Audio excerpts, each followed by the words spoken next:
गगन सदृशं तत्त्वमस्यादि लक्ष्यम् एवं नित्यं विमलमचलं सर्वधी साक्षिभूतं भावातीतं त्रिगुणरहितं सद्गुरुतं नमामि।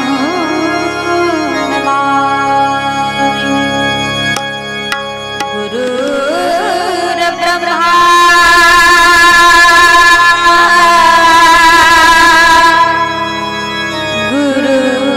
गुरुर्विष्णु गुरुर्देवो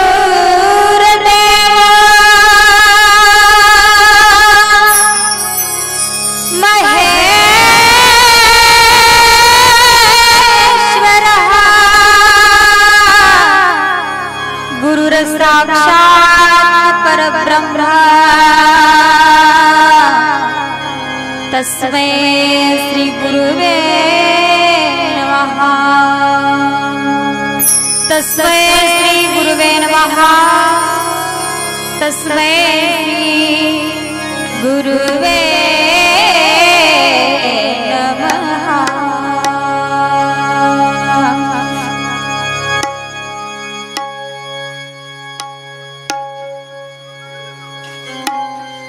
अनंत कोटी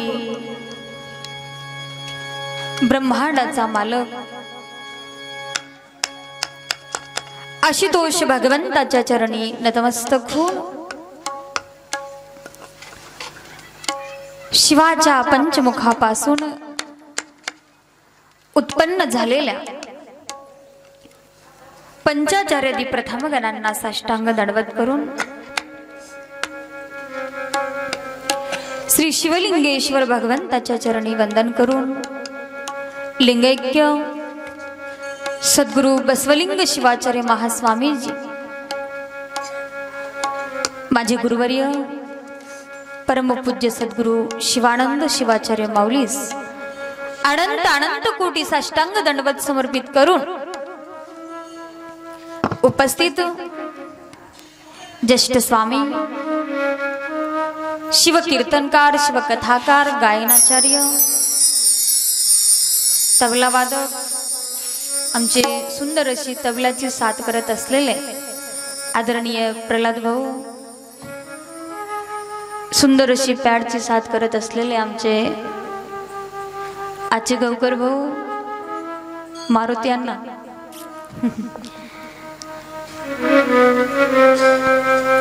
या भूमीचे सुपुत्री आमचे शिवराम अण्णाचे दोन्ही मुली सुंदर असे गायन करत आहेत, गायनाची साथ करत आहेत।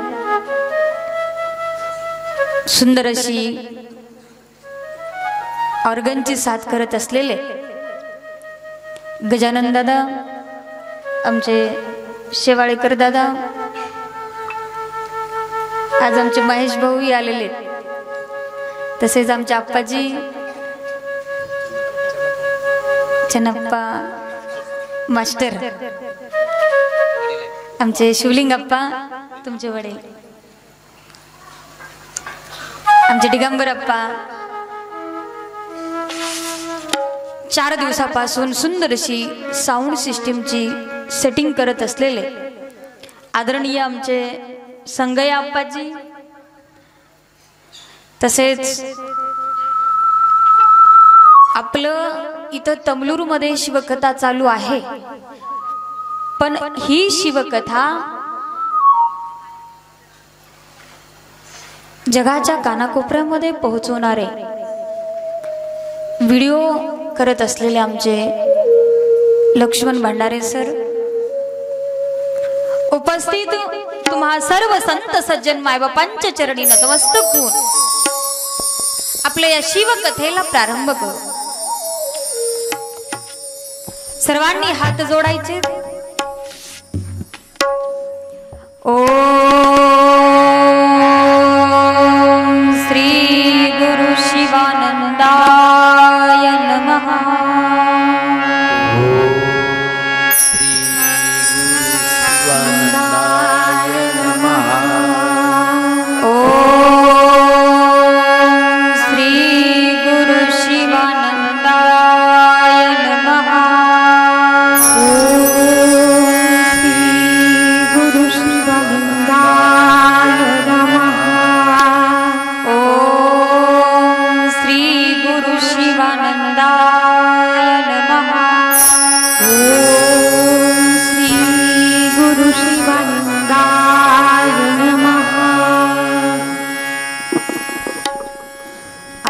या शिवकथेचा चौथा दिवस.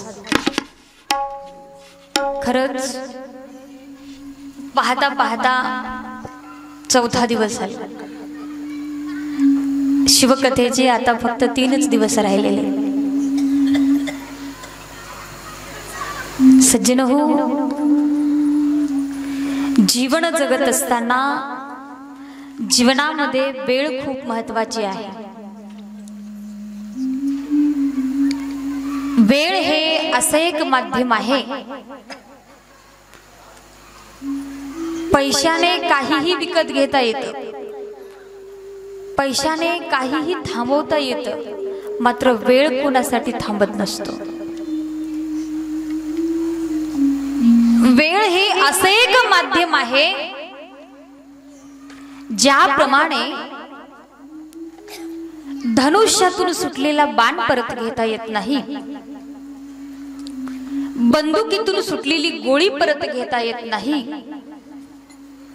मुखातून गेलेला शब्द परत घेता येत नाही, त्या पद्धतीनं गेलेला वेळ सुद्धा परत घेता येत नाही. म्हणून मिळालेल्या वेळेचं आम्हाला संधीचं सोनं करून घ्यायचं आहे. वेळ थांबणारा नाही. वेळ कसा आहे? वेळ हा धावणारा आहे.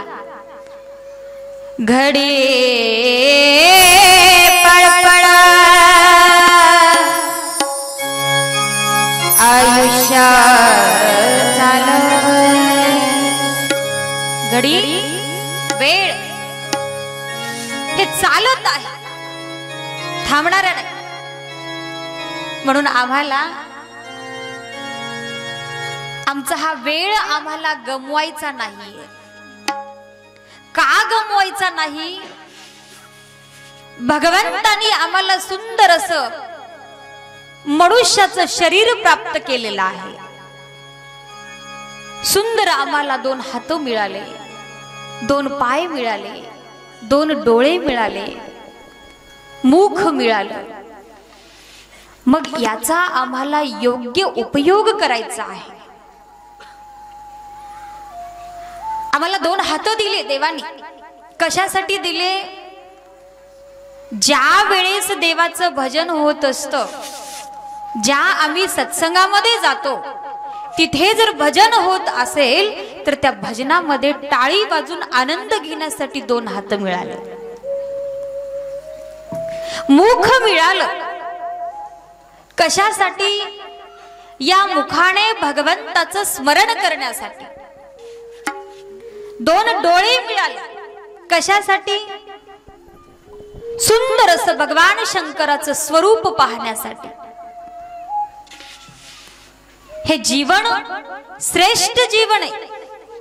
या जीवनामध्ये आम्हाला साधू संतांच्या संगतीमध्ये राहायचं आहे, सत्संग घडवायचा आहे. जन्म मृत्यूच्या फेऱ्यातून मुक्त होण्यासाठी सर्वात सुलभ माध्यम जर कोणतं असेल तर सत्संग आहे. सत्संगा वाचुनी न घडे साधन, सत्संगा वाचुनी न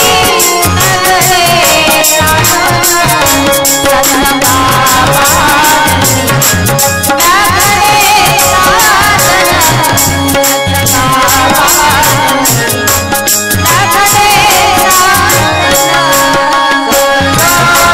वाचुनी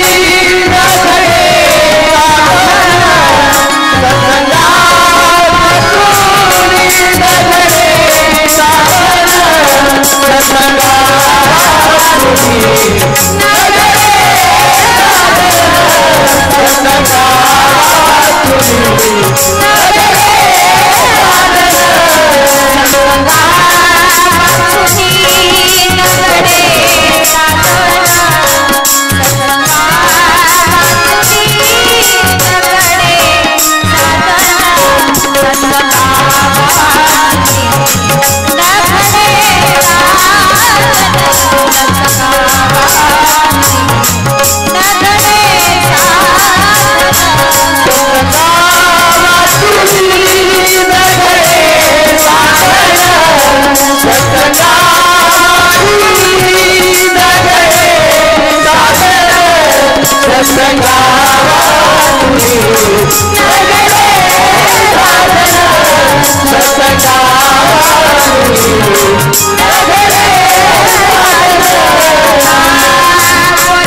यालाच म्हणतात सत्संग, साधू संतांच्या संगती। जीवन जगत असताना जीवनामध्ये संगत खूप महत्वाची आहे। संगत एवढी महत्वाची आहे की खूपच महत्वाची। संगत हे असे एक माध्यम आहे, संगतीनच मनुष्य घडतात तर संगतीनच मनुष्य बिघडतात। चांगल्याचा जर सहवास असेल, चांगल्या व्यक्तीच्या जर आम्ही संगतीमध्ये असाल, नक्की आमचं चांगलंच होतं। मग आता संगत कशी करायची हे आमच्यावर अवलंबून आहे। पण संत म्हणतात सदैव या जीवनाचं हित करून घेण्यासाठी फक्त साधू संतांच्या सज्जनाच्या संगतीमध्येच राहा।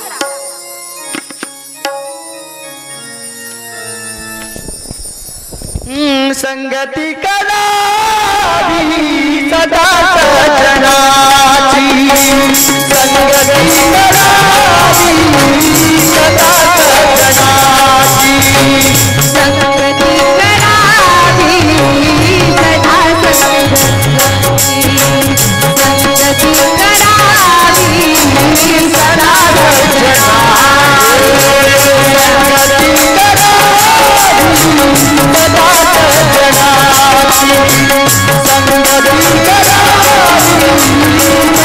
सज्जनाची, संगती करावी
आणून वापस नेल्यासारखं व्हायला ते.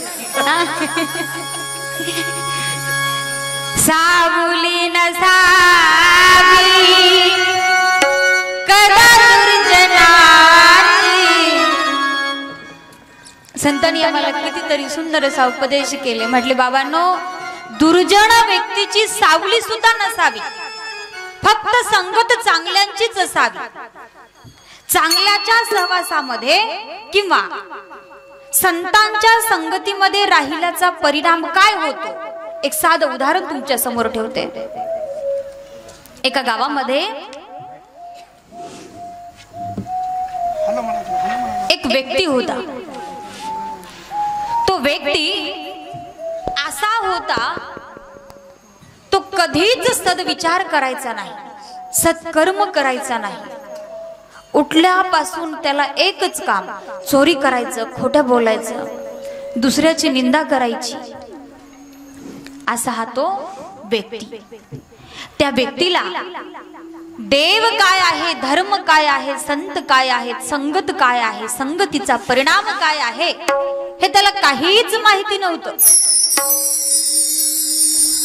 त्यांच्या गावामध्ये एक मठ होता. त्या मठामध्ये गुरुमाऊली होते. झालं असं, एके दिवशी तो व्यक्ती रस्त्याने फिरत होता आणि फिरत असताना त्याच रस्त्याने गुरुमाऊली जात होते. आणि गुरुमाऊलींनी त्या व्यक्तीला पाहिले. पाहिल्यावर माऊलींनाही माहिती होतं की हा दुष्ट व्यक्ती आहे. तरीही गुरुमाऊलींनी त्याच्या जवळ जाऊन गाडी थांबवली आणि त्याला सांगितले, बाबा रे, बे असं असं एका ठिकाणी कार्यक्रम आहे, त्या कार्यक्रमाला मी चाललो, तिथं सप्ताह आहे, त्या सप्ताहामध्ये प्रवचनासाठी मी जाते आणि माझ्या सोबत तूही चल. तो व्यक्ती गुरुमाऊलींना होकार दिला, बसला गाडीमध्ये, निघाला महाराजांसोबत. असंच एका गावामध्ये अखंड शिवनाम सप्ताह चालू होता. सप्ताहामध्ये गुरुमाऊलींचं प्रवचन होतं. प्रवचन झालं आणि प्रवचनानंतर गुरुमाऊली ज्या खुर्चीवर बसलेले होते त्याच्या बाजूलाच गुरुमाऊलीचा कमंडलू धरून हा व्यक्ती उभा टाकला. झालं असं, प्रवचनानंतर गुरुमाऊलीच्या दर्शनासाठी लोक येत होते आणि माऊलींचं दर्शन घेत असताना एक आमची म्हातारी आजी काय केली, त्या बाजूला थांबलेल्या व्यक्तीच्याही पाया पडली. तिचं पाहून दुसरी पडली, दुसरीचं पाहून तिसरी पडली, तिसरीचं पाहून चौथी पडली. असं पडत पडत गुरुमाऊलीला कमी या व्यक्तीच्याच पाया पडू लागला. हा व्यक्ती एवढा परेशान झाला, त्याचं डोकं जागेवर आलं. तो सावध झाला. म्हटलं, बाबा रे, मी फक्त गुरुमाऊलीच्या सोबत आलो तर एवढे लोक माझ्या पाया पडत आहेत. जो व्यक्ती वाईट कृत्य करत होता, वाईट विचार करत होता, तो व्यक्ती सद्विचाराच्या मार्गाला लागला. म्हणजे संगतीचा परिणाम एवढा महान आहे. म्हणून सदैव साधू संतांच्या संगतीमध्ये राहिलं पाहिजे. चांगल्याच्या संगतीच्या माध्यमातून नक्की आमच्या जीवनाचं हित होतं आणि हे हित साधण्यासाठी आम्हाला सत्संग घडवायचा आहे. सत्संग म्हणजे सत्याचा संग, साधू संतांच्या संगती. म्हणून तुम्ही आम्ही खूप भाग्यवंत आहात, कारण सदैव आम्ही आमच्या गुरुमाऊलीच्या सहवासामध्ये असतो. सहवास खूप महत्वाचा आहे. आता इथं तुम्ही बसलात, बसलेल्या ठिकाणी बाजूला जर एखादी माऊली झोपे जाणारी असेल तर तिचं पाहून आम्हालाही झोप येते. येते की नाही? म्हणजे सहवास खूप महत्वाचा आहे. म्हणून बसताना आमच्या बाजूची बाई कशी आहे हे सुद्धा पाहून बसायचं बरं का. इथं नाही, दुसरीकडे कुठे गेलं तर. कारण इथं आपल्या मंडपामध्ये कोणीही झोपे जात नाही, झोपे जाणारे नाहीयेत. संध्याकाळी 9च्या नंतर कीर्तनामध्ये लोक झोपे चाललेत म्हणून आपण लवकर शिवकथा ठेवलं, आहे की नाही? हसण्याचा भाग झाला. आपण आपल्या विषयाकडे, म्हणून जीवनामध्ये सदैव चांगल्याची संगती केली पाहिजे. आजचा आपला हा शिवकथेचा 4था दिवस. कालच्या सत्रामध्ये आपण विष्णूजींची आणि ब्रह्माजींची उत्पत्ती कशी झाली हे आपण पाहिलं. आणि त्याच्यानंतर शंभू महादेवांनी विष्णूजीवर आणि ब्रह्माजीवर दोघांवरही सृष्टी कार्याचं कार्य सोपवलं. सृष्टी रचनेचं कार्य या दोघांकडेही सोपवले. ब्रह्माजीला या सृष्टीची उत्पत्ती करायला सांगितली आणि ब्रह्माजींच्या मनामध्ये सृष्टी उत्पन्न करण्याची इच्छा निर्माण झाली. तेव्हा ब्रह्माजींनी शंकराचं स्मरण केले आणि शंकराचं स्मरण करून विष्णूचंही स्मरण केले. विष्णूचं स्मरण करून सृष्टी कार्यास सुरुवात केली. सुरुवातीला त्यांनी एक पुरातन जलाशयामध्ये एक ओंजळभर पाणी घेतले आणि ते पाणी वर उडवले. त्याच्या माध्यमातून ते पाणी एका अंड्यामध्ये रूपांतर झालं आणि 24 तत्वाच्या एकत्रित समूहामध्ये त्याचं रूपांतर झालं. पण झालं असं, त्या 24 तत्वाला चेतना मिळाली नाही आणि चेतना मिळाली नाही म्हणून ब्रह्माजी 12 वर्ष तपश्चर्या केली. तेव्हा त्यांना विष्णूजी प्रसन्न झाले आणि विष्णूजी म्हणाले, हे ब्रह्मदेवा, मी तुला प्रसन्न झालो, तुला काय मागायचं आहे ते माग. तेव्हा ब्रह्माजी विष्णूजींना म्हणाले, हे विष्णूजी, हे देवा, या 24 तत्वाच्या समूहाला चेतना मिळालेली नाहीये, म्हणून तुम्ही या तत्वाला चेतना द्या. विष्णूजींनी होकार दिला आणि हजारो पाय, हजारो हात, हजारो मस्तक उत्पन्न केले आणि त्याला चेतना दिली. पुढे ब्रह्माजींनी स्वतःच्या शरीरापासून सूर, असुर असे असंख्य गण निर्माण केले. एवढंच नाही, स्वतःच्या शरीरापासून स्वतःच्या शरीराचे 2 भाग केले. एक भाग स्त्रीचा आणि दुसरा भाग पुरुषांचा. आणि पहिला भाग पुरुषाचा भाग हा स्वयंभू आणि स्त्रीचा भाग हा शतरूपा. आणि यांच्या दोघांचा विवाह झाला. यांच्यापासून 2 मुलं, 3 मुली उत्पन्न झाल्या. तिन्ही मुलींचे लग्न झाले. त्याच्यातली एक प्रसूती नावाची मुलगी दक्ष प्रजापतीला दिले आणि दक्ष प्रजापतीच्या दोघांच्या माध्यमातून 60 कन्या निर्माण झाल्या. अशा प्रकारे सृष्टीची उत्पत्ती झाली. आता याच्या पुढे पापी गुणनिधीची कथा येते.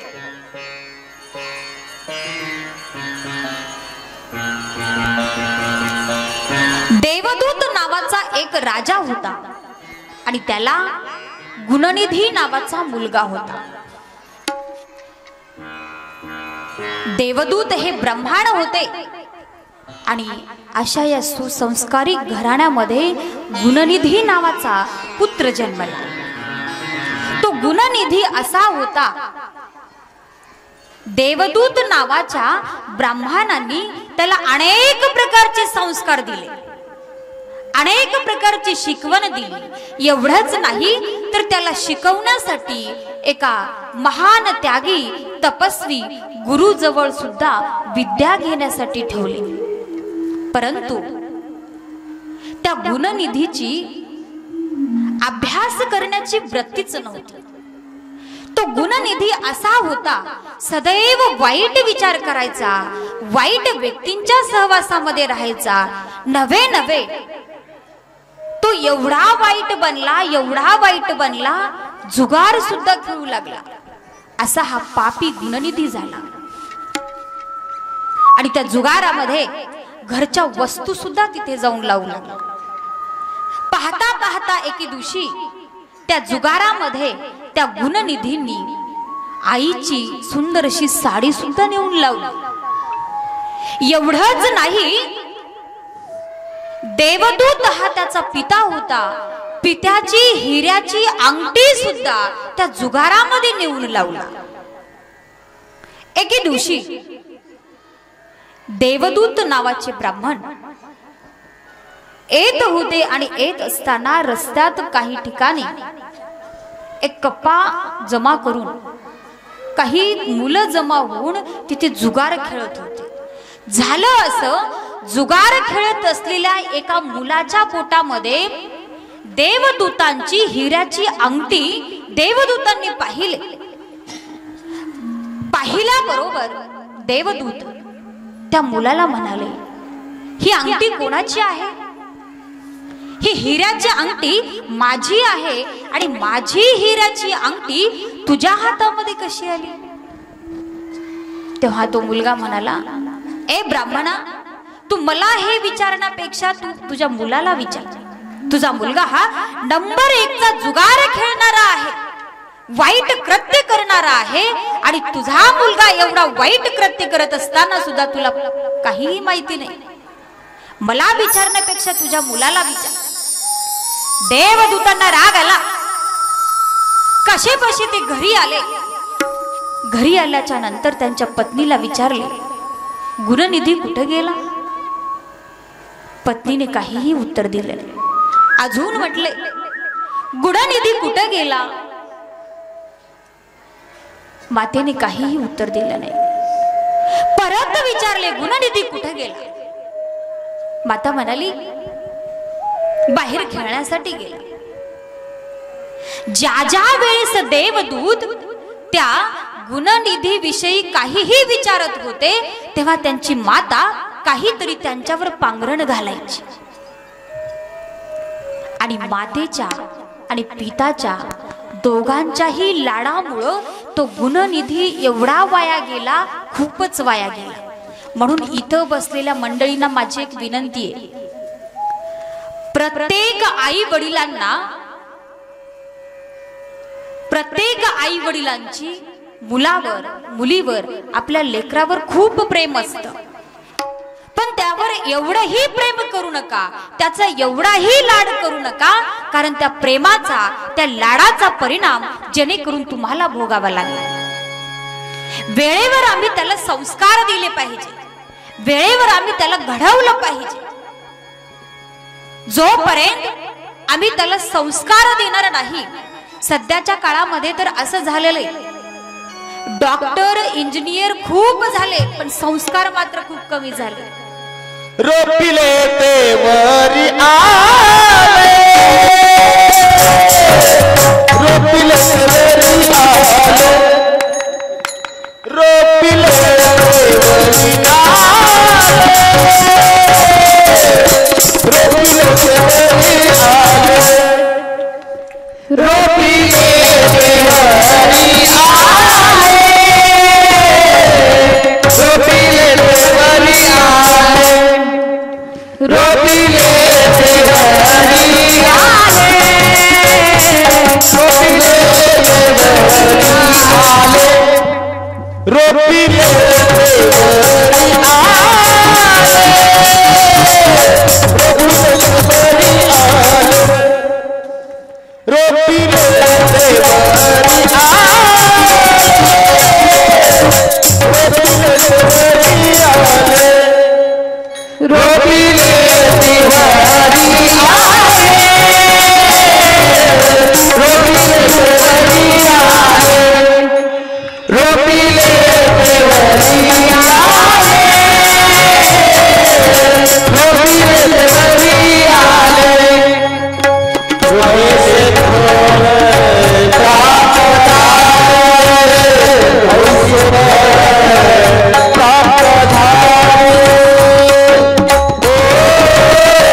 संतांनी तुम्हाला उपदेश केले, म्हटले बाबांनो, जसे तुम्ही संस्कार पेरसाल तसेच उगवतील, म्हणून आम्ही रोप चांगले लावलं पाहिजे,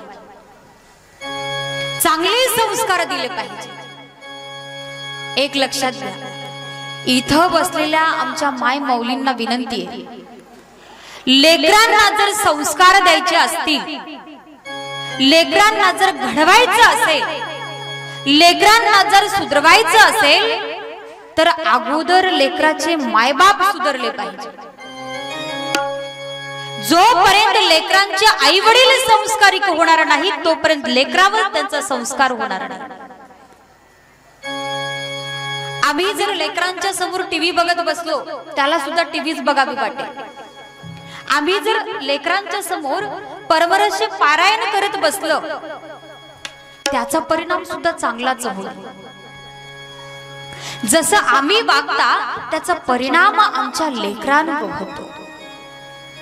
म्हणून आम्हाला असे संस्कार पेरायचे आहेत, असे संस्कार पेरायचे आहेत की आम्हाला या जीवनाचं तर हित करायचं आहेच आहे, परंतु आम्हाला नाव कमवायचं आहे. नाव कमवण्यासाठी संस्कार खूप महत्वाचे. आई वडील जसे वागतात त्याचाच आदर्श आमची लेकरं घेतात. एक साधं उदाहरण तुम्हाला सांगतो. एका गावामध्ये एक छोटस कुटुंब होतं. त्या कुटुंबामध्ये आई, वडील, मुलगा आणि एक म्हातारे आजोबा राहत होते. एके दिवशी झालं असं, बरेचसे दिवस झाले आणि बरेचशे दिवसानंतर त्याच्या पत्नीला, त्या सुनेला असं वाटलं, माझ्या घरी माझ्या मैत्रिणी येतात, सुंदर असे आमचे पाहुणे येतात आणि हे म्हातारं आमच्या हॉलमध्ये सारखं बसूनच राहतं. आपण एक काम करावं, एक कुठेतरी रूम घ्यावी आणि त्या रूम मध्ये या म्हातारे आजोबाला ठेवून टाकावं. तिचे त्या पतीला सांगितली आणि पतीने तसंच केलं. एक दुसरीकडे रूम घेतले आणि त्या रूम मध्ये त्या म्हातारे आजोबाला ठेवलं. आणि त्या म्हातारे आजोबांना दररोज एकाच ताटेमध्ये, एकाच वाटीमध्ये, एकाच ग्लासमध्ये सर्व काही जेवण पाणी नेऊन द्यायचे. आणि त्या म्हातारे आजोबांचं सर्वस्व काही त्या फक्त एकाच रूम मध्ये होत होतं. आता हे दररोज जेवण नेऊन देत असताना त्या घरातला लहानसा मुलगा सुद्धा कधी कधी देऊ लागला. याचा परिणाम असा झाला, एके दिवशी ते म्हातारे आजोबा मृत्यू पावले आणि मृत्यू पावल्यानंतर तो लहानसा मुलगा आजोबांच्या रूम मध्ये गेला आणि आजोबांच्या रूम मध्ये जाऊन आजोबांची परात, वाटी, तांब्या, ग्लास सर्व काही आणून आईच्या समोर ठेवले. आई म्हणाली, बाळा हे तू काय करत आहेस? हे मला का दिलेलं आहेस? तेव्हा तो मुलगा म्हणतो, आई तू सुद्धा माझ्या बाबाला याच ताटेमध्ये, याच वाटीमध्ये, याच ग्लासमध्ये जेवण पाणी देत होतेस ना, मग तुला सुद्धा याच्यामध्येच द्यायचं आहे, म्हणून मी हे तुझ्यासाठी आणले. याला म्हणतात कर्माचे फळ. केलिया कर्माचे भोगावे ते फळ, केलिया कर्माचे भोगावे ते फळ, केलिया कर्माचे भोगावे ते फळ, केलिया कर्माचे भोगावे ते फळ, केलिया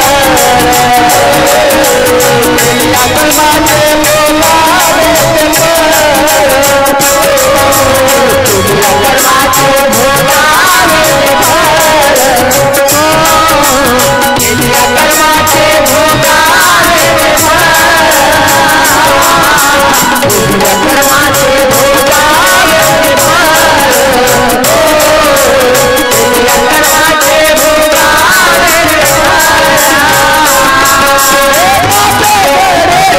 केलिया कर्माचे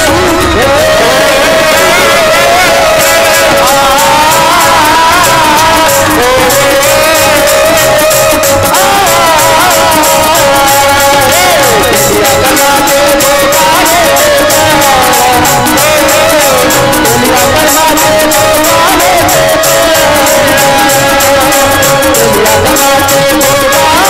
ते फळ,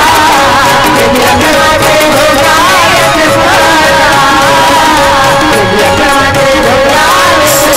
ते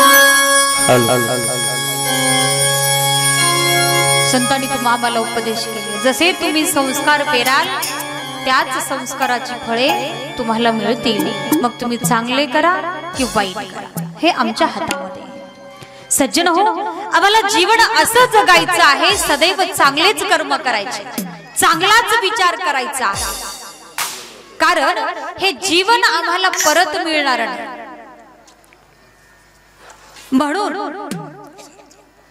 प्रत्येक जन्मलेल्या जीवाला मृत्यू हा अटळ आहेच, परंतु मरावे पण कीर्ती रूपी उरा. आम्हाला हे जीवन मिळालेलं कसं आहे तर एका पिक्चर सारखं आहे. इथं बसलेले मंडळी, तुम्ही पिक्चर पाहता ना, टीव्ही पाहता की नाही, सिनेमा पिक्चर पाहता की? आता बघा, पिक्चर बघत असताना एखादा जर सीन दुसऱ्यावर अन्याय करणारा असेल, रागात आणणारा असेल, तर तुम्हाला राग येतो की नाही? येतो ना. एखादा जर सीन हसायचा असेल तर तुम्हाला हसणं येतं की नाही? येतं. एखादा जर सीन रडायचा असेल तर रडणं येतं की नाही? येतं. बघा, या पिक्चर मध्ये ऍक्टिंग करणारे जे ऍक्टर असतात हे फक्त पिक्चर पुरतच करतात की काय घरी गेल्यावर असंच करतात? पिक्चर पुरतच करतात, घरी गेल्यावर असं वागत नाही. हे फक्त कहाणी फक्त पिक्चर पुरतीच असते. जसं हा पिक्चर संपल्याच्या नंतर आम्ही म्हणतो काय पिक्चर होता, खूपच भारी होता, म्हणतो की नाही? बाहुबली पिक्चर सर्वांनी बघितले, प्रत्येक जणाला वाटतं काय पिक्चर आहे, किती भारी पिक्चर आहे. तसंच आमचं जीवन, आम्हाला जो हे जीवन मिळालेलं आहे, हे जीवन म्हणजे एक प्रकारचं पिक्चर आहे.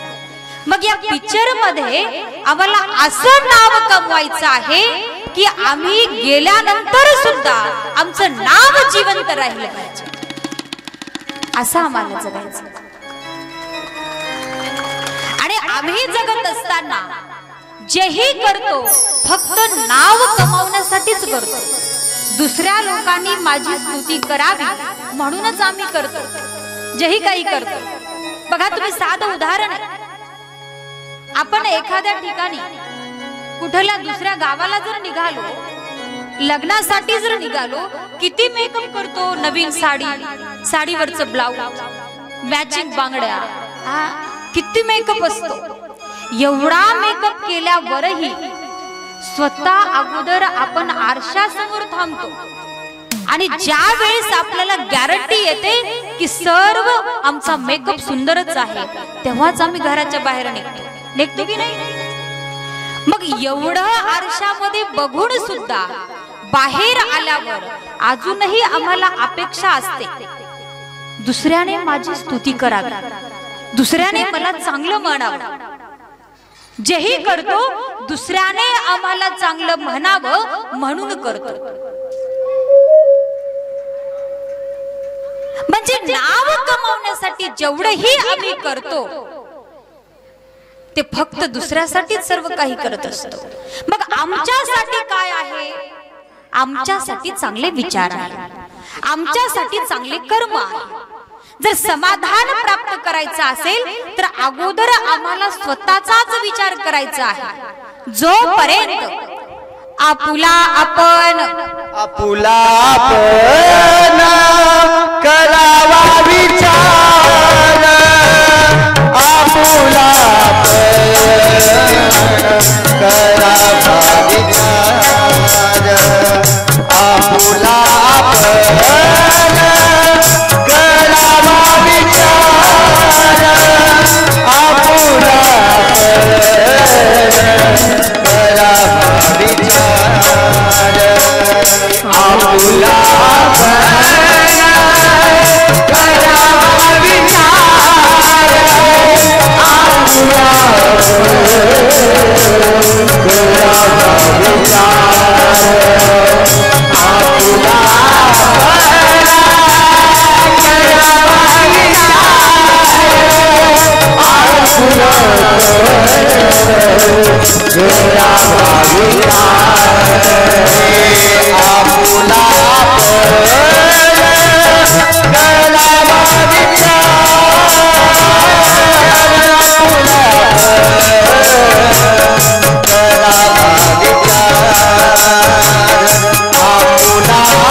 आपुला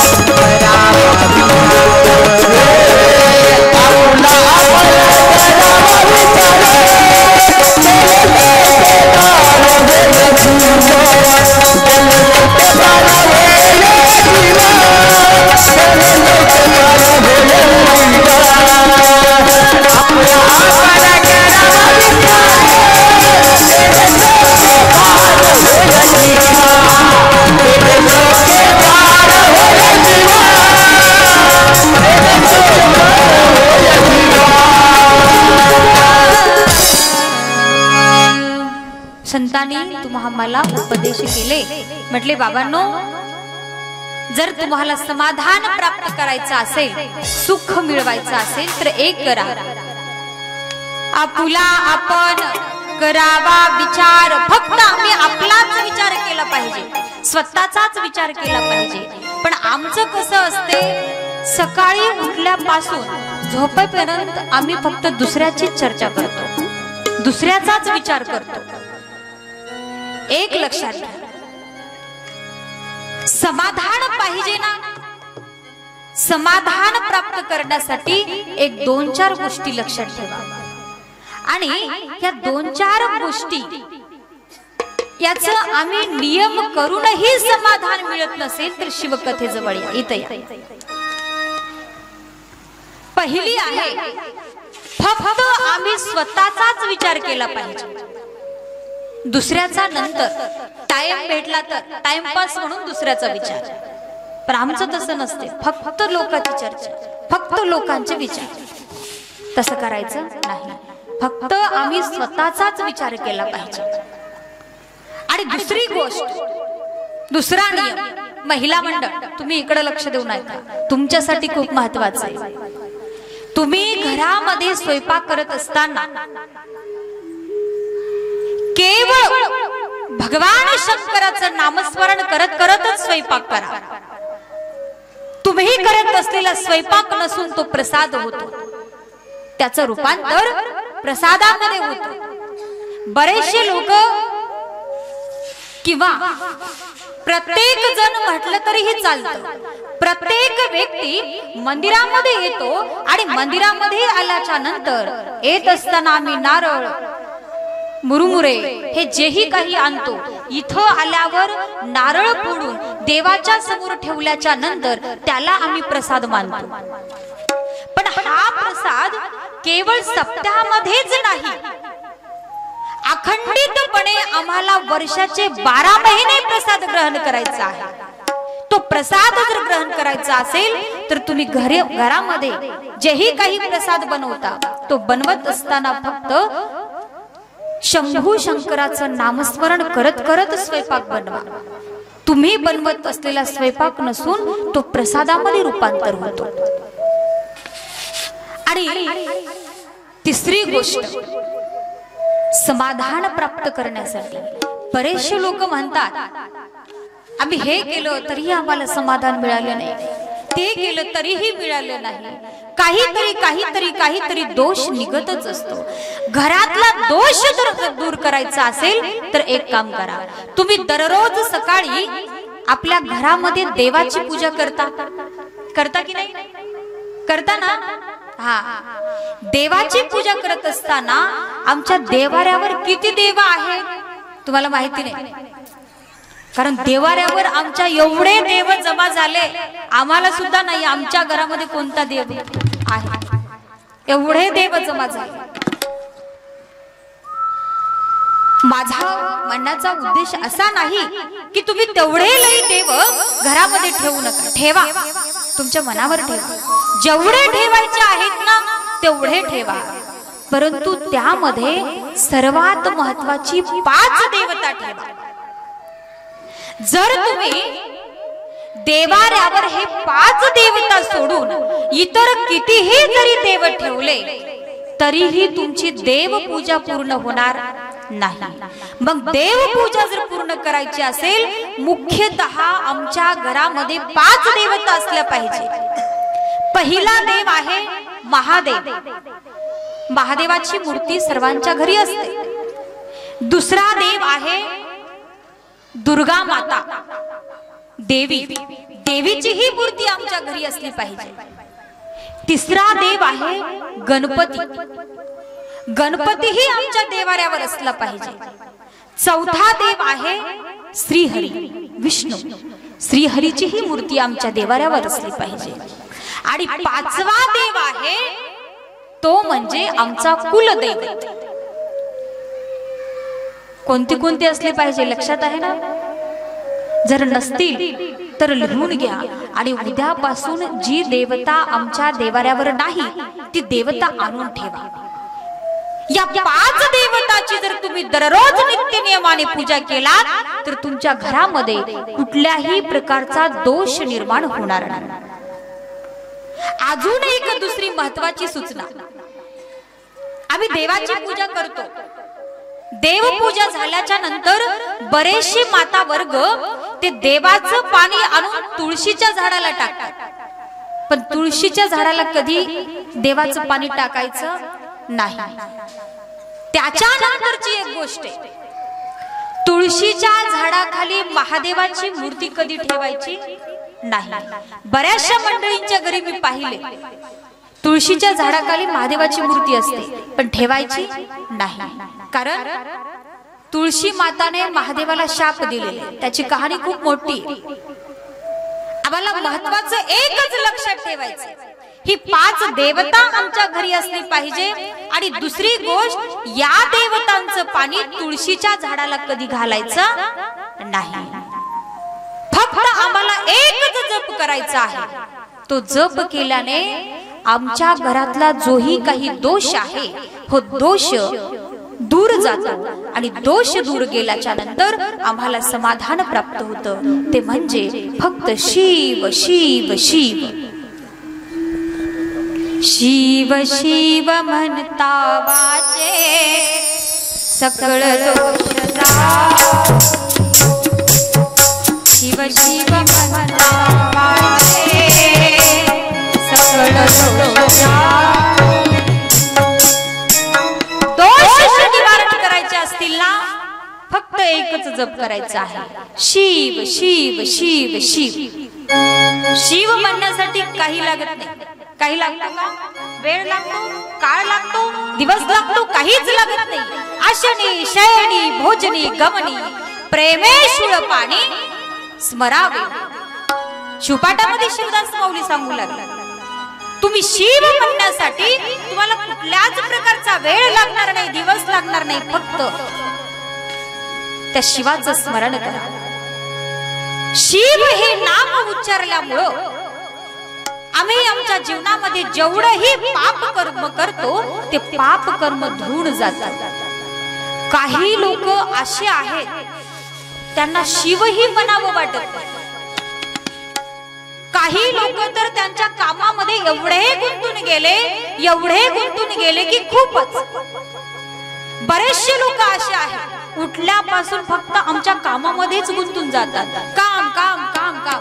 जसं शिवभक्त शिव शिव म्हणतो, तो कामवाला व्यक्ती फक्त काम काम कामच म्हणतो.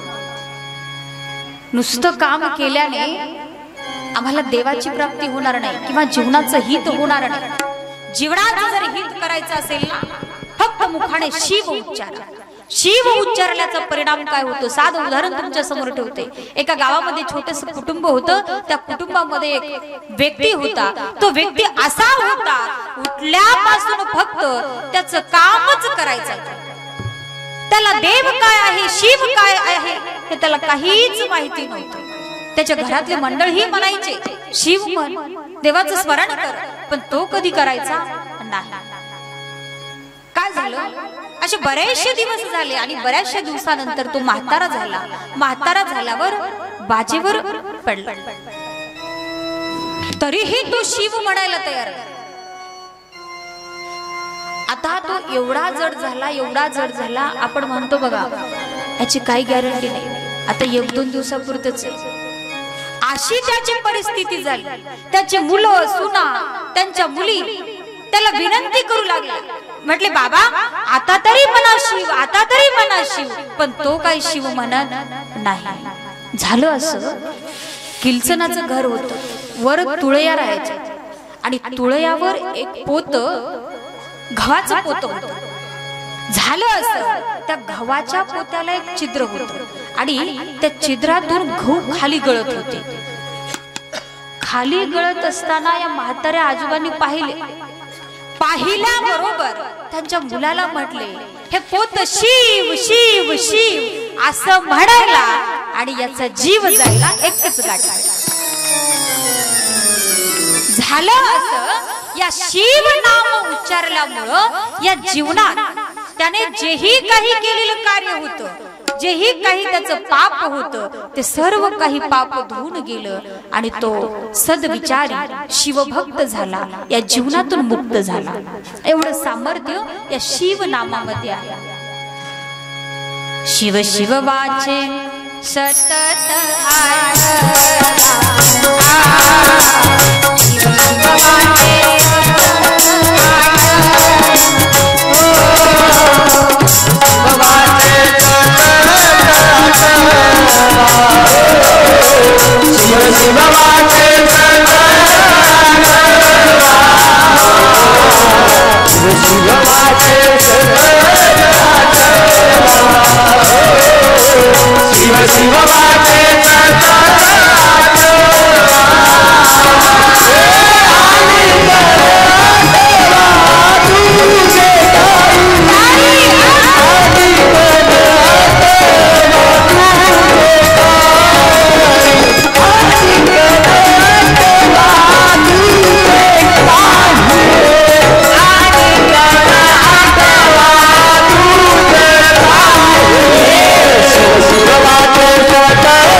शिव शिव वाच सतत आठवा आणि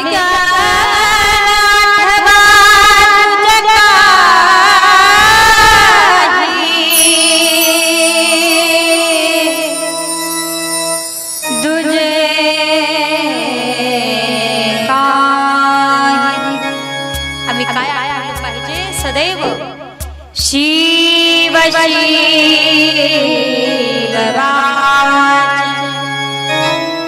या वाचनाने आम्हाला काय स्मरण करायचं आहे? शिव शिव शिव शिव शिव शिव, फक्त आम्हाला याचं स्मरण करायचं आहे. शिव उच्चारल्यामुळं आम्ही या जन्म मृत्यूच्या फेऱ्यातून मुक्त होतो. आणि हे मुक्त करण्यासाठी चालू असलेली याच शिवाची कथा. मग या शिवकथेमध्ये आतापर्यंत आपण सृष्टीखंड पाहिला. आता आपल्याला सतीखंड पाहायचा आहे. हर हर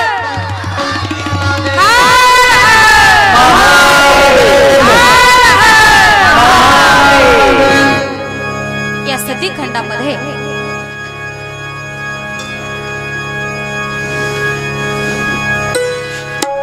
एकदा काय झालं, ब्रह्मदेवाची मुलगी संध्या ही एवढी सुंदर होती, एवढी सुंदर होती की खूपच सुंदर होती. मग त्या सुंदर सुकन्येला पाहून ब्रह्मदेव मोहित झाला. स्वतःच्या मुलीमध्ये मोहामध्ये पडले. मात्र शिव शंभूला हे सहन झालं नाही. शिव शंभू रुद्रदेवाच्या अवताराने तिथे प्रकट झाले आणि प्रकट होऊन ब्रह्मदेवाला म्हणाले, हे ब्रह्मा, तुला काहीच कसं वाटत नाही? तुझीच मुलगी आहे आणि तुझ्या मुलीच्या मोहामध्ये तू पडलास. असं म्हणून रुद्रदेव तिथून निघून गेले. आणि निघून गेल्याच्या नंतर झालं असं, ब्रह्मदेवाला एवढा राग आला,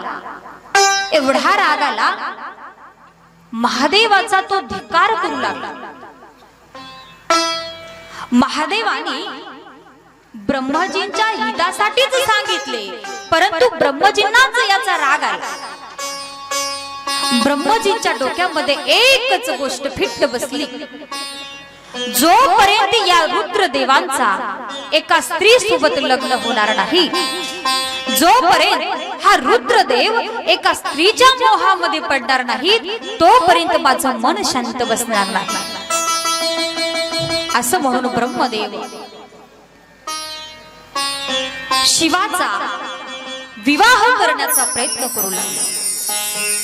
एकदा भगवान शंकर तपश्चर्या करत होते आणि तपश्चर्या करत असताना या शिव शंभूला या मोहामध्ये पाडण्यासाठी, त्यांची तपश्चर्या भंग करण्यासाठी ब्रह्मदेवाने कामदेवाला बोलावले आणि कामदेवाला सांगितले, शंभू महादेव तपश्चर्येमध्ये एक रूप झालेले आहेत आणि तू तिथे जाऊन महादेवाची तपश्चर्या भंग कर. कामदेव महादेवांच्या जवळ गेले आणि महादेवाच्या जवळ जाऊन महादेवाची तपश्चर्या भंग करण्याचा प्रयत्न करू लागले. पण महादेवाची तपश्चर्या काही भंग झाली नाही. कामदेव वापस आले. कामदेवाचं काम झालं नाही. तेव्हा कामदेव ब्रह्मजी जवळ आले आणि ब्रह्मजींना हे सर्व काही हकीकत सांगितली. म्हटले, देवा, महादेवाची तपश्चर्या भंग करणं हे माझ्यानं काही शक्य होणार नाही. तो देवाचा देव महादेव आणि अशा या महादेवाची तपश्चर्या भंग मी काही करू शकत नाही. तेव्हा ब्रह्मदेव विष्णूजींच्या जवळ गेले आणि विष्णूजींच्या जवळ जाऊन विष्णूजींना ही सर्व काही हकीकत सांगितली. आणि सांगितल्याच्या नंतर विष्णूजीला म्हणू लागले, जोपर्यंत महादेव एका स्त्रीच्या मोहामध्ये पडणार नाही, त्यांचा विवाह होणार नाही, तोपर्यंत माझं चित्त समाधान होणार नाही. विष्णूजी म्हणाले, हे ब्रह्मा, तुझी इच्छा पूर्ण होईल, पण जोपर्यंत तुझ्यातला हा गर्व दूर होणार नाही, तोपर्यंत तुझी इच्छा पूर्ण होणार नाही. गर्वानं केलेलं काम सक्सेस होत नाही. आमच्याही जीवनामध्ये आम्ही कधीही गर्व केला नाही पाहिजे. गर्व केला की संपलं. गर्वाचे घर वर कोणी म्हटलं का? कोणीच नाही. गर्वाचं घर कुठे असते? खालीच असते. अजूनही जरी गर्व केला त्याच्या खाली, त्याच्यानंतरही गर्व केला अजून थोडस खाली, म्हणजे जोपर्यंत आमच्यातला गर्व नष्ट होणार नाही तोपर्यंत आमची मनकामना पूर्ण होणार नाही.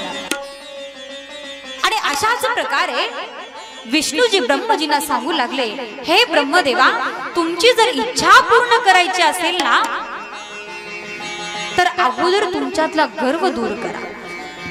आणि भगवान शिवाचा विवाह जर करायचा असेल तर गौरी मातेला प्रसन्न करून घेण्याची इच्छा मनामध्ये ठेवा आणि शंभू महादेवाची तपश्चर्या करा, प्रार्थना करा.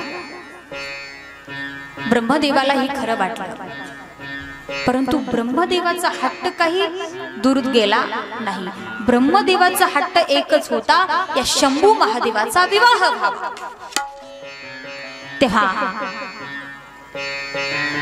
ब्रह्मदेवाने गौरी मातेला प्रसन्न करून घेण्याची इच्छा मनामध्ये ठेवून भगवान शंकराची प्रार्थना करू लागले.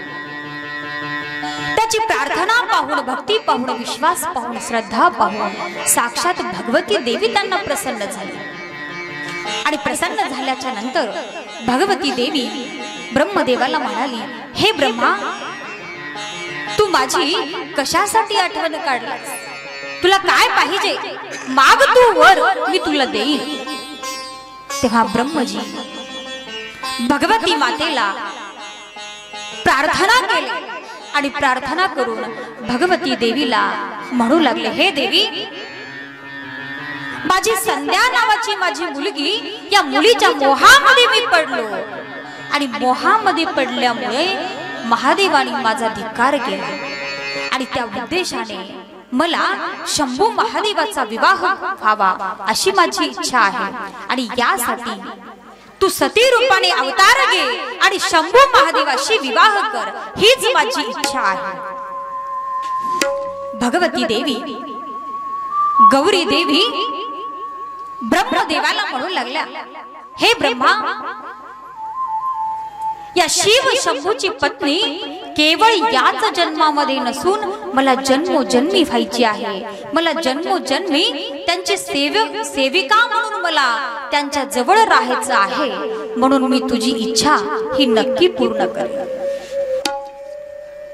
मी दक्ष प्रजापतीच्या पोटी जन्माला येईल आणि या शिव शंभू सोबत लग्न करेन. आणि हा लग्न विवाह करण्यासाठी मी खूप तपश्चर्या करेन आणि त्या तपश्चर्याच्या माध्यमातून त्या शिवाला मी हे मागणी मागेल की माझ्या सोबत तुम्ही विवाह करा. अशा प्रकारे भगवती देवी दक्ष प्रजापतीच्या पत्नीच्या पोटी जन्माला आला आणि जन्माला आल्याच्या नंतर सती रूपाने अवतार घेतल्याच्या नंतर सती माता भगवान शिवाची एवढी भक्ती करू लागले, एवढी भक्ती करू लागले, एवढी त्या तपश्चर्येमध्ये एक रूप झाले. तिची तपश्चर्या पाहून, तिची भक्ती पाहून साक्षात अनंत कोटी ब्रह्मांड नायक त्यांना प्रसन्न झाले. महादेव तिथे प्रसन्न झाले आणि प्रसन्न झाल्याच्या नंतर त्या सती मातेला म्हणू लागले, तुला काय पाहिजे? तेव्हा सती माता म्हणाल्या, हे देवा, तुम्ही माझ्याशी लग्न करावा ही माझी इच्छा आहे. आता महादेव सती मातेची तपश्चर्या पाहून प्रसन्न झाल्याच्या नंतर वर माग म्हटल्यानंतर वर त्यांना द्यावाच लागतो. सती मातेने मागितलेली मागणी ही भगवान शिवाला मान्यच करावी लागली आणि शिवजी सती माते सोबत विवाह करण्यासाठी तयार झाले. तेव्हा सती मातेला तर खूप आनंद झाला, परंतु त्यांच्या सोबत सर्व देवगणांना, देवींना सुद्धा एवढा आनंद झाला, एवढा आनंद झाला. अशा प्रकारे सती मातेचा आणि रुद्रदेवाचा, शंभू महादेवाचा विवाह झाला. हर हर हर हर हर हर महादेव. अशा प्रकारे शिव शंभूचा आणि सती मातेचा विवाह झाला। विवाह झाल्याच्या नंतर सती माता आणि शिव शंभू कैलासावर गेला आणि कैलासावर गेल्याच्या नंतर भगवान शंकरांनी सती मातेला नवविधा भक्ती सांगितली। भक्ती केल्यामुळे काय होतं, भक्तीचा परिणाम काय होतो, भक्तीचं सर्व काही महात्म्य भगवान शंकर सती मातेला सांगू लागला। अशा प्रकारे शिव भक्त सुद्धा त्या अनंत कोटी ब्रह्मांड नायक आशुतोष भगवंताला प्रसन्न करून घेण्यासाठी आम्हाला सुद्धा अशी तपश्चर्या करायची आहे की साक्षात आमची तपश्चर्या पाहून आमच्या समोर साक्षात भगवंत प्रकट झाला पाहिजे, अशी आम्हाला भक्ती करायची आहे। कारण शुद्ध भक्तीच्या माध्यमातून नक्की आम्हाला देवाची प्राप्ती झाल्याशिवाय राहणार नाही आणि देव हाच आमचा सखा आहे। या विश्वामध्ये या भगवंताला जर सोडलं, शंभू महादेवाला जर सोडलं, आमचं कोणीच नाही। म्हणून संत म्हणतात तो भगवंत आहे कसा आहे, तूच करता करा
शिवदास मला सांगले, बाबा रे आम्ही फक्त जीवन जगणारे आहोत, जगवणारा कोण आहे, शंभू महादेव आहे। सूत्रधोरी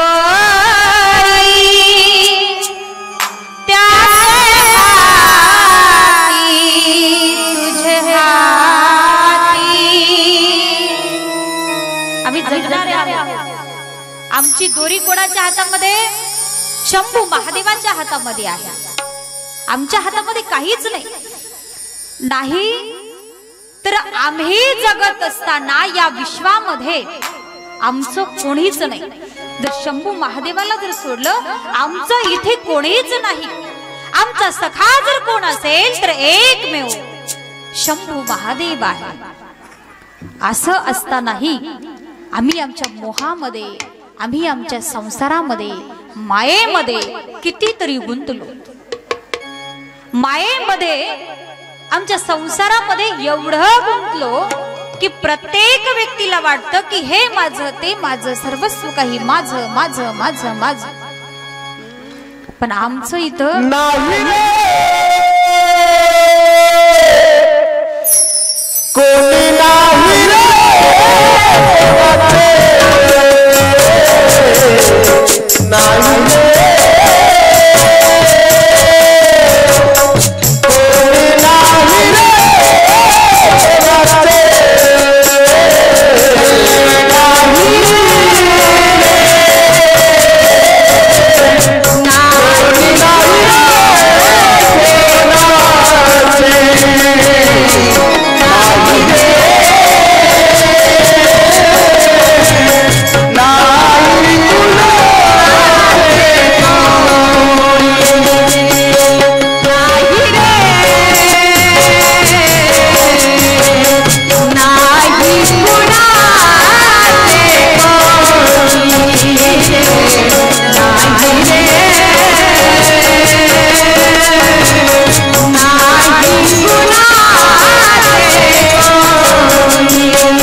तुझे अंतिम जाशील एकला माझे माझे म्हणणे बहीण कुणाचा कुणाचे कोण कुणाचे सगळे सोय आमचं कोणीच नाही. इथं कोणी आहे का? आम्ही जेही काही आमचं म्हणतो ते आमचं नाहीच. आम्हाला इथंच सोडून जायचं आहे. आमची बहीण नाही, आमचा भाऊ नाही, आमची माय नाही, आमची वडील नाही, हे सर्व काही फक्त इथल्या पुरतं आहे. पण झालं असं, आम्ही मात्र यांच्या मोहामध्ये मायेमध्ये एवढं गुंतलो, असं वाटतं की आमच्या सोबत येणारेच आहेत की काय, असं प्रत्येकाला वाटतं. हा बस बस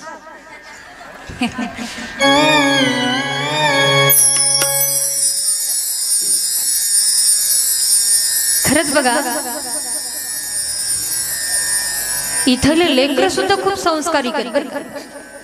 तमलूर मध्ये बघा ना, कितीतरी लेकर जमा झाले. आणि मी त्यांच्याकडे लक्ष देऊन बघायला, ज्या वेळेस भजन होतं, जसं जसं भजनाचा ताल आहे तसं तसं ते डुलायला लागले.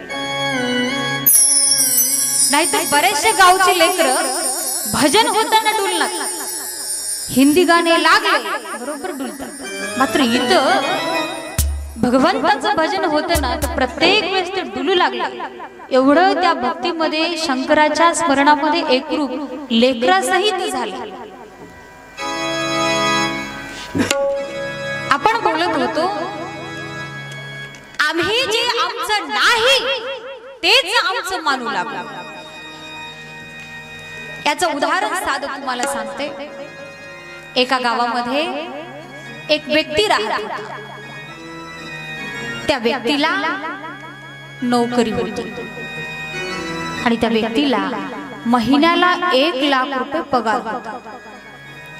त्याच्या घरी त्यांची पत्नी, मुलं, बाळ, आई, वडील हे सर्व काही त्यांच्यावर एवढं प्रेम करायचे, त्याला वाटायचं खरंच मी किती नशीबवान आहे, एवढं प्रेम करणारी मंडळी मला भेटली. एके दिवशी काय झालं, त्यांच्या गावामध्ये असंच अखंड शिवनाम सप्ताह चालू होता. त्या सप्ताहामध्ये एके दिवशी तो व्यक्ती सहज त्याचा तो ड्युटीला जात होता आणि जात असताना एक महाराज त्यांना भेटले आणि म्हटले, साहेब आपल्या गावामध्ये सप्ताह चालू आहे, सप्ताहामध्ये जर तुम्हाला टाइम भेटत असेल तर या. साहेब म्हणाले, महाराज तुम्ही काय बोलता, मला सप्ताहामध्ये यायची, मला कीर्तन, भजन, शिवकथा, प्रवचन हे सर्वस्व काही ऐकायची काय गरज आहे. देवाने मला काय कमी केलेलं आहे. सुंदर असं कुटुंब मला दिलं, महिन्याला 1 लाख रुपये पगार दिला, एवढं धनसंपत्ती दिली, मग देवाजवळ यायची काय गरज आहे. महाराज म्हणाले, साहेब तुमचं खरं आहे, तुम्ही जे बोलता ते सगळं खरं आहे, परंतु जे तुम्ही असं म्हणता ना सगळं मिळालेलं इथंच ठेवून जायचं आहे, तुमच्या सोबत येणारं इथं कोणीही नाही. साहेब म्हणतात, महाराज तुम्ही काय बोलता, माझी आई, माझे वडील, माझा भाऊ, माझी बहीण एवढं माझ्यावर प्रेम करतात, माझ्या सोबत सुद्धा ते येऊ शकते. महाराज म्हणाले, साहेब तुम्ही असं म्हणता ना, तुम्ही एक काम करा, आज तुम्ही आता ड्युटीला चालला, तुम्ही वापस कधी येता. साहेब म्हणाले, मी 4 वाजता वापस येतो. मग एक काम करा, 4 वाजता तुम्ही घरी वापस आल्याच्या नंतर घरामध्ये येत असताना दाराचं धप्प दिशा पडा. कसं पडा, असं पडा, आणि जोपर्यंत मी तुमच्या घरी येणार नाही तोपर्यंत तुम्ही उठू नका. साहेबांनी होकार दिल्याच्या नंतर साहेब तसंच करतात. ड्युटी संपली, आले घरी, घरामध्ये आल्याच्या नंतर दरवाजामध्ये धप पडतात. पडल्याबरोबर त्यांची पत्नी येते, आई येते, वडील येते, सर्व घरातले कुटुंब त्यांच्या जवळ जमा होतं. साहेबांना उठू लागतात, मात्र साहेब काही उठतच नाही. काय करावं, आई रडू लागली, आक्रोश करू लागली.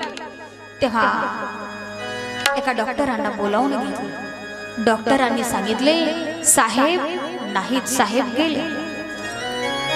आता तर मोठाच आवाज चालू झाला.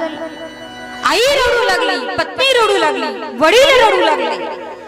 खूपच एवढं रडत होते की प्रत्येक जण म्हणू लागलं, ह्याला नेण्याच्या ऐवजी मला का नेलं नसेल देवाने. आई म्हणू लागली, वडील म्हणू लागले, पत्नी म्हणू लागले, सर्वजण असंच म्हणू लागले. आता साहेबांना नेण्याची तयारी चालू झाली. साहेबांच्या मनामध्ये तळमळ उमटली, या महाराजांनी माझं काय करून ठेवलं, आता हे लोक मला नेऊन जाळत नाहीत. एवढं मला न्यायची तयारी चालू झाली तरी महाराज काही येतच नाही. बरोबर त्या साहेबांना उठून त्या नेणाऱ्या गाडीमध्ये बसवणार इतक्यात महाराज येतात. महाराज आल्याच्या नंतर सर्वांना थोडंसं शांत करतात. शांत झाल्यावर सर्वांना म्हणू लागतात, तुमच्या साहेबांना उठवायचं आहे ना, तुम्ही एक काम करा, एका ग्लासामध्ये पाणी घेऊन या. आई गेली, एका ग्लासामध्ये पाणी आणले. पाणी आणल्याच्या नंतर महाराज काय केले, त्या पाण्यामध्ये थोडासा मंत्र टाकल्यासारखं केले आणि मंत्र टाकल्यावर म्हटले, हे पाणी जोही कोणी पिईल, हे पाणी पिलेला व्यक्ती मरून जाईल आणि हे साहेब जिवंत होतील. आता मात्र सर्वांना धक्का बसला. महाराज काय केले, पहिल्यांदा साहेबांच्या आईला म्हटले, आई, आजी तुम्ही खूप म्हातारे झाला, आता तुमचं काय राहिलं, तुम्ही पिया पाणी, तुम्ही पिल्याच्या नंतर तुम्ही जासाल आणि तुमचा मुलगा जिवंत होईल. ती म्हातारी म्हणू लागली, महाराज मी हे पाणी पिलं असतं, पण पाणी पिऊन जर मी गेले तर माझ्याशिवाय माझ्या म्हाताऱ्याला करमतच नाही. त्याच्यानंतर म्हाताऱ्याला म्हटलं, वडिलांना म्हटलं, बाबा तुम्ही पिया हे पाणी, तुम्ही पिलं तर तुम्ही जासाल आणि तुमचा मुलगा जिवंत होईल. म्हातारी तसंच म्हटलं, महाराज मी पिलो असतो, पण मी गेल्यावर माझ्या म्हातारीचं काय होईल, माझ्या म्हातारीला माझ्याशिवाय करमतच नाही. त्याच्यानंतर साहेबांच्या पत्नीला म्हटलं, ताई तुम्ही पिया हे पाणी, तुम्ही पिलं तर तुम्ही जासाल आणि तुमचे पतिदेव जिवंत होतील. ताई म्हणाले, महाराज मी पिले असते, पण साहेब तर गेलेच, मी जर पिऊन मीही गेले तर माझ्या मुलांबाळांचं काय होईल. तेही पिले. महाराज आता थक्क झाले. महाराज सर्वांना म्हणाले, आता एक काम करा, इथले तुम्ही तर कोणी पाणी प्यायला तयार नाही, मग मी एक काम करतो, हे पाणी मीच पितो. सर्वांना एवढा आनंद होऊ लागतो. सर्वजण महाराजांना म्हणतात, महाराज तुमचे उपकार कुठे फेडावे, हा तुम्ही साक्षात देव होऊनच आमच्या घरी आले. महाराजांनी तो ग्लास मुखाला लावले आणि मुखाला लावल्याबरोबर धप्प दिशाच्या साहेबांच्या पाठीवर आले. साहेबही जिवंत, महाराजही जिवंत. हे सर्व काही प्रकार साहेब ऐकत होते, बारीक डोळ्याने पाहत होते. तेव्हा साहेबांना कळालं की खरंच या जगामध्ये माझं कोणीच नाही. माझा जर कोण असेल ना, एक तो शंभू महादेव आहे. म्हणून तो शंभू महादेवाचं सदैव स्मरण करू लागला आणि सर्वांना विसरून गेला. शंभू महादेवाच्या स्मरणामध्ये एक रूप होऊन त्या देवाला म्हणू लागला, देवा देव माझा मी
देवाला ओळखण्याचं सामर्थ्य आम्ही प्राप्त करून घेतलं पाहिजे. या विश्वामध्ये आमचं काहीच नाही आणि कोणीच नाही. टाळी वाजवा, टाळी.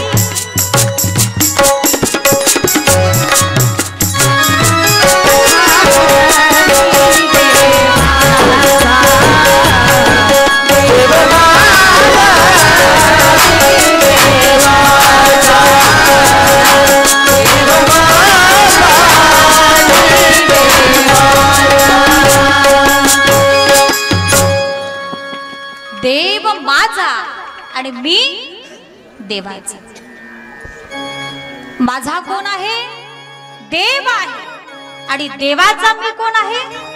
भक्त आहे. देव आणि भक्त यांच्यामध्ये खूप घनिष्ठ असा संबंध आहे.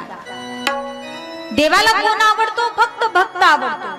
आणि असा हा भक्त तुम्हाला व्हायचा आहे. जोपर्यंत आम्ही भक्त होणार नाही तोपर्यंत आम्हाला या जन्मातून मुक्त मिळणार नाही.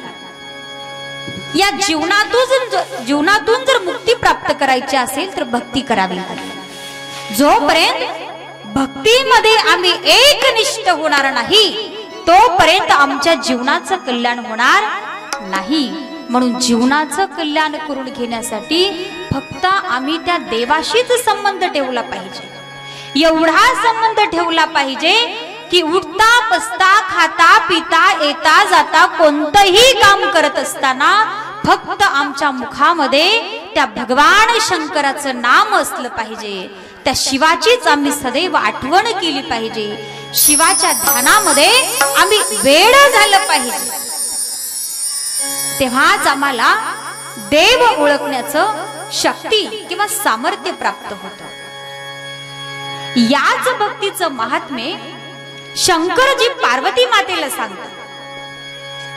ही भक्ती कशी करावी, केल्याचा परिणाम काय होतो, नाही केलं तर काय होतं, केलं तर काय होतं, केल्याने जीवनाचं सार्थक होतं आणि सार्थक करून घेणं मनुष्याच्या जन्माचं किंवा मनुष्याचं कर्तव्य आहे। का कर्तव्य आहे? जीवन जगत असताना 4 गोष्टीचा आम्ही शोध घेतला पाहिजे। मी कुठून आलो, मला कुठं जायचं आहे, माझे कर्तव्य काय, मी काय केलं पाहिजे। आता तुम्हाला जर विचारलं तुम्ही कुठून आलात, तुम्ही काय सांगसाल? कुठून आलात? कुठून आलात? घरून आलात। पण खरंच तुम्ही घरून आलात का? हा, बर, जरी आला असाल तर हे घर आमचं आहे का? हो नाही। आम्ही कुठून आलो? वरून देवाजवळून इथं आलो। मग जायचं कुठे आहे?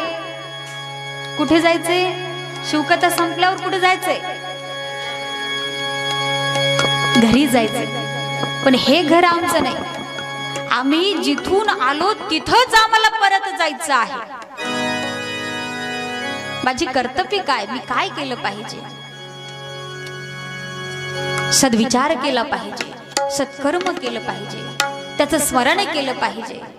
कारण आम्ही येताना काहीही घेऊन आलेलो नाही आणि जाताना सुद्धा काही घेऊन जाऊ शकणार नाही। येताना घेऊन आलास का,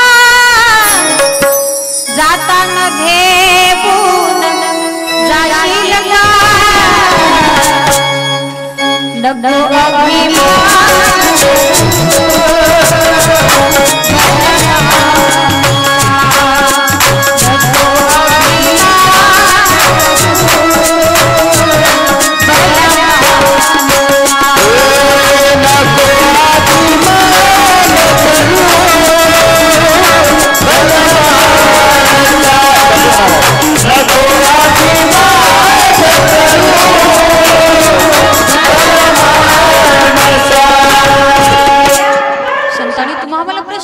म्हटले बाबा रे, येताना घेऊन आलास का, जाताना घेऊन जाशील का। आम्ही येताना काहीच घेऊन आलो आणि जाताना सुद्धा काहीच घेऊन जाणार नाही। कारण जीवन कसं आहे, आमची जिंदगी कशी आहे? जिंदगी एक किराए का घर है, जिंदगी किराए का घर है, एक ना एक बदलना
जिंदगी कशी एक किरायाचं घर असल्यासारखी जिंदगी.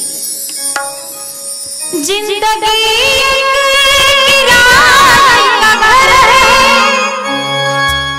एक नया दिन बदलना पड़ेगा. मौत जब तुझको आवाज देगी, घर से बाहर निकलना पड़ेगा.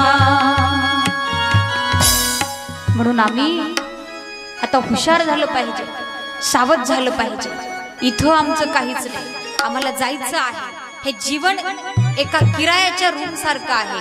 आम्ही जर एखाद्या गावाला गेल्याच्या नंतर जसं किरायानं रूम घेऊन राहतो, तसं हे किरायाचं घर असल्यासारखी जिंदगी आहे.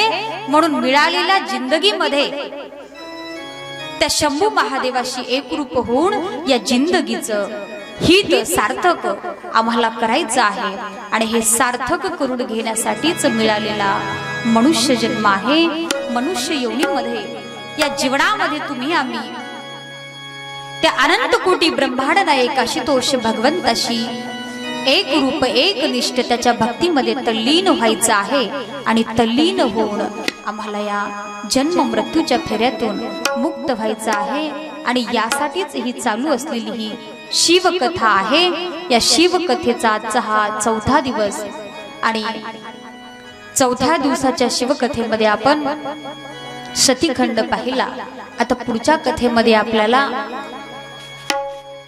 ही सती माता यांचे वडील दक्ष प्रजापती,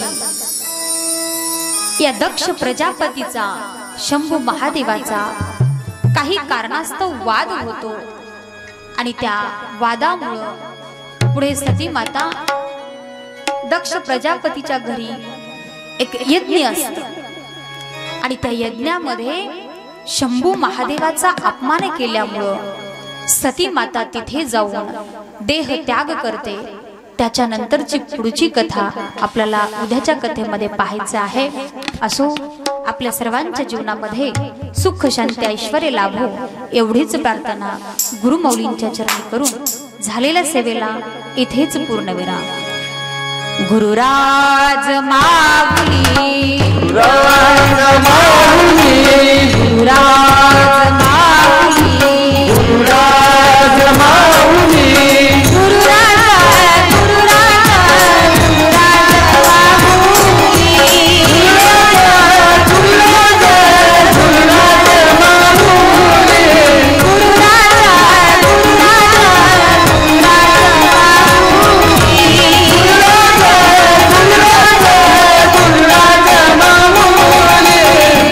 Raja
हम वतन हम है, तो मुस्लिम सिख ईसाई हम